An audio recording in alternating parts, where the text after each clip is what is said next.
ओम शांति। आज सुनते हैं 28 अप्रैल की मुरली से दिल में छपने वाली गहराई की बातें। आज की मुरली में प्यारे बाबा ने कितना सुंदर आज का गीत था। जिसका साथी है भगवान, उसका क्या बिगाड़े आंधी और तूफान। तो बाबा का कितना सुंदर ये मुरली का, इसको अगर धारणा कर लें। बाबा ने कहा इतना निश्चय चाहिए ना। कौन है साथी? हजार भुजाधारी स्वयं भगवान। हाँ, रोक नहीं सकी माया जिन्हें। इंसान भला क्या रोकेंगे, जिनका नाविक भगवान है तूफान भला क्या रोकेंगे। तो जिसका साथी है भगवान, उसको तो कुछ चिंता करने की जरूरत नहीं। और यहीं पर हमारा निश्चय का पता लगता है, हमारा निश्चय कितना है। और बाबा ने आज साफ कह दिया कि बच्चे आगे चल के देखो बच्चे, बड़ी परीक्षाएं आनी है। प्राकृतिक आपदाएं, उनका विकराल रूप, सभी तत्व इकट्ठे वार करेंगे। आज बाबा ने कहा अर्थक्वेक होगी। और बच्चे किस तरह विनाश का सारा कारोबार चलना है, क्योंकि नई दुनिया लानी है ना बाबा को, तो परिवर्तन तो होना ही है। तो उस परिवर्तन में ये सब कुछ होना है। इसलिए बाबा ने कहा वहां पर निश्चय का पता लगता है। निश्चय जिसका पक्का है, बिल्ली के पूंगड़े बचे रहे। क्यों? ये कहावत है, हाँ, कलप पहले की। जिनको पक्का निश्चय कुछ भी होगा, उनको बाबा सेफ कर ही देंगे। उनका योग बल उनको सेफ कर देगा। तो बाबा ने कहा भिन्न भिन्न प्रकार के, कभी कहाँ अर्थक्वेक, कहाँ तूफान, कहाँ कुछ चल रहा है। हाँ, जो भिन्न भिन्न प्राकृतिक आपदाएं हैं, बाबा ने कहा नीचे से समुद्र धरती को खाएगा तो ऊपर से बरसात खाएगी धरती को। तो कैसा एक विकराल रूप आज की मुरली में बाबा ने बताया कि उसमें विजयी बनने के लिए तुम बच्चों को अब योग बल उसका प्रयोग करना है। आज का प्यारे बाबा का मुरली मंथन हम मेलबॉर्न बाबा के सेंटर से कर रहे हैं। तो देखो, मेलबॉर्न और सिडनी ये ऑस्ट्रेलिया के दो बड़े शहर हैं। और यहाँ बहुत सारे सेंटर हैं, सब जगह रिट्रीट सेंटर भी हैं। तो आज पहुंचे यहाँ पे मेलबॉर्न में, और बाबा के भिन्न भिन्न सेंटरों पे रोज क्लासेज, और रिट्रीट सेंटर पे भी रखे हैं, कहीं भट्ठी कहीं क्लासेज। तो बाबा की सेवा कितनी चारों ओर फैल गई है। यहाँ चार्ली भाई होते हैं, सारे ऑस्ट्रेलिया के नेशनल कोऑर्डिनेटर हैं। और जिस सेंटर से क्लास का ये मंथन कर रहे हैं, वहाँ आशीष भाई, आरती बहन सेवा में इस सेंटर को निमित्त हैं संभालने के। तो बाबा ने आज जो कहा कि बच्चे देही अभिमानी बनो, क्योंकि तुम सबको वापस जाना है। देही अभिमानी बनना है तुम बच्चों। ये रियलाइज करना है, मैं आत्मा हूं, बाप के पास जाने वाली हूं। और बाबा की याद भी तब आएगी जब जितना आत्ममानी बनेंगे, और याद से ही फायदा होने वाला है। ये बाबा ने खास कहा आज। मतलब इस आत्मिक अवस्था का अभ्यास खूब अच्छी तरह से करना है। बाबा ने कहा अपने आप से बातें करो। मैं आत्मा क्या कर रही हूँ, कैसे शरीर में आई हूँ। और फिर आके पाठ बाबा ने कहा ना कि बच्चे जो गर्भ में वायदे करते हैं, फिर निकलते हैं, फिर वहां की वहां रही। इसलिए आत्मा अपने को समझ के इस देह से न्यारा अनुभव करना, यही बाबा का प्यारा बनने का आधार है। फिर आज बाबा ने कहा कि देखो बच्चे, ये जो बाबा बातें समझा रहे हैं ना, बड़ी अनमोल। ये कोटों में कोऊ और कोऊ में भी कोऊ समझते हैं। हाँ, फिर बाबा ने कहा जो कलप पहले समझे होंगे, कलप पहले वाले ही सिक्की लद्दे बच्चे बनेंगे। कलप कलप तुम सिक्की लद्दे बनते हो। तो हम कौन है? सिक सिक कर मिले। सिक्की लद्दे माना ही सिक सिक कर मिले। ऐसे सिक्की लद्दे बच्चे बाबा हम बच्चों को बनाता है। तो हमें ऐसा बन के, फिर बाबा ने कहा कोई को तो माया कच्चा खा जाती है जो बाबा की श्रीमत पे नहीं चलते, उल्टी बुद्धि चलाए रखते, तो माया कच्चा खा जाती है उनको समझ लेना चाहिए अब कच्चा खाएगी माया मुझे। हाँ, श्रीमत के विरुद्ध ख्याल चलाए, उल्टे सुलटे ख्याल चलाए तो माया कच्चा खा जाएगी।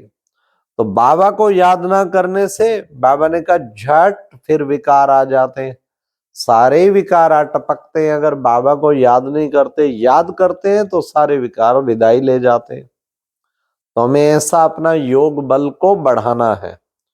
फिर बाबा ने कहा देखो बच्चे, बाप कहते हैं ये काम विकार जो है ना बच्चे, ये आदि मध्य अंत दुख देने वाला है। हाँ, कोई इससे सुखी हुआ नहीं, सदा ही दुख देने वाला। क्योंकि सारी सतयुग त्रेता सृष्टि पूर्ण पवित्र सृष्टि, बस विकार के आते ही सब फिर कैसे बाबा कहते गिरते ही गए, गिरते ही गए। बुद्धि भ्रष्ट हो गई ना, पवित्रता गई, माना सब कुछ गया। इसलिए बाबा ने कहा ये विश्व ठहरा हुआ है पवित्रता के आधार पे, कुछ पवित्र आत्माओं के आधार पे। हाँ, कभी कभी बाबा सन्यासियों की महिमा करते कि भारत कामचिता पर जलकर राख हो गया होता। बच्चे, ये सन्यासियों ने थमाया है पवित्रता के द्वारा। तो पवित्रता की भी शक्ति कितनी बड़ी शक्ति है। बाबा ने कहा पहले सारी दुनिया संपूर्ण निर्विकारी थी, अभी बनी है विकारी। संपूर्ण निर्विकारी से संपूर्ण विकारी बन गई। अब फिर बाबा आके निर्विकारी बनाते हैं। फिर बाबा ने कहा देखो बच्चे, दो प्रकार का वैराग है, एक है हद का वैराग और एक है फिर बेहद का वैराग। बेहद का वैराग बच्चे तुम बच्चों को है, बेहद का वैराग। तुम वैसे कोई घर बार नहीं छुड़वाते बाबा, जो बाल बच्चों के साथ रहते उनको कभी नहीं कहते बाबा छोड़ो, जॉब छोड़ो, नहीं, अपना सब कुछ करते हुए। लेकिन बच्चे तुम बेहद के वैरागी बन के रहो। आज बाबा ने बेहद के वैराग का भी अर्थ बताया कि बच्चों को लगना चाहिए क्या कि हम इस पुरानी दुनिया को भूलते हैं। यह बिल्कुल ही दुख देने वाली दुनिया है, ये गई की गई ये गई की गई, और हम तो दो घड़ी के मेहमान हैं। फिर किसी चीज से अटैचमेंट नहीं होगा। जब हैं ही दो घड़ी के मेहमान, फिर अटैचमेंट किस बात का, अपना अटैचमेंट खत्म हो गया ना। तो बस ऐसे समझो मेहमान की तरह आया, पार्ट बजाया और फिर चला गया। इस तरह हमें फिर बाबा के पास वतन में अनुभव करना है, तो इस तरह का अनुभव करते रहें। फिर आज बाबा ने खासकर एक टाइटल दिया, क्या तुम कौन हो? तुम हो इनकॉग्निटो, हाँ, शिव शक्ति सेना गुप्त गुप्त शिव शक्ति पांडव सेना अचानक प्रत्यक्ष हो जाएगी। अभी प्रत्यक्षता के निकट पहुंचते जा रहे हैं, लेकिन तुम हो अभी तक गुप्त इनकॉग्निटो, हाँ, सेना। तो ये बात बुद्धि में रहना चाहिए। फिर बाबा ने कहा योग में रहना है, उससे बच्चे आयु भी बढ़ेगी और हम बाप से वर्षा भी लेंगे। तो हमें कोशिश करनी चाहिए योग बल ऐसा जमा करें जिससे आयु भी बढ़े और आगे से आगे, आगे से आगे हम हमें बाबा से शक्तियां भी प्राप्त होते रहें। तो बाबा ने कहा बच्चे, बाबा से वर्षा लेने की धुन भी रहे।